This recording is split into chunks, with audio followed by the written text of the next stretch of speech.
ветру пепел от сигарет тлелых, на перилах заснеженных отпечатки лета, давно ушедшего через бутылки огненного напитка, разжигая пламя ревности к своим ошибкам, не столь приятным дымом насыщая легкие, считая копейки движением удара звонка. Еще сколько, чиркать спичками коробку, на кромках бетона остатки льда тонкого. Вчера туман, сегодня снег и ветер при тусклом свете. Тень тает на ступенях слезами возлюбленных. В своем же самолюбии я ищу лишь для себя оправдание за 4 печатями дворовых понятий.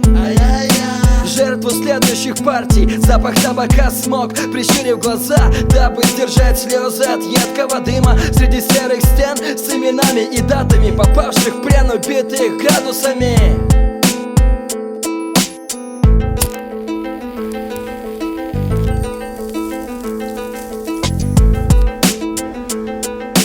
Тяга из дверной скважины несет запах табака с подъезда, а я не курю.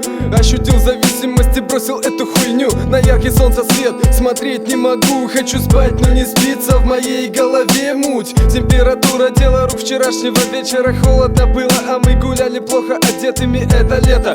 Для меня прошло как-то особенно. Теперь я знаю, что такое любовь, чего она стоит и у кого как проходит. И как после рождения какой-то цепью сковывает руки и ноги уже онемели от находящихся в холоде железных доспех. Ощущаю, что слова, которые слышу, не несут смысл. Вижу, как люди пытаются чего-то добиться любыми путями, разными способами пробуют, у кого это получается. Покидать строй, я строю свою жизнь сам, в судьбу не верю. Мало кому из людей открыта в душу дверь, пускай все не так, и одни потери ни на шаг не отступлю от своей цели. Стен серых, ищу свое место, но не могу найти. Слышу, прости, но у нас разные пути. На сегодняшний день в календаре ставлю крест, беру спички с сигаретами, отправляюсь в подъезд.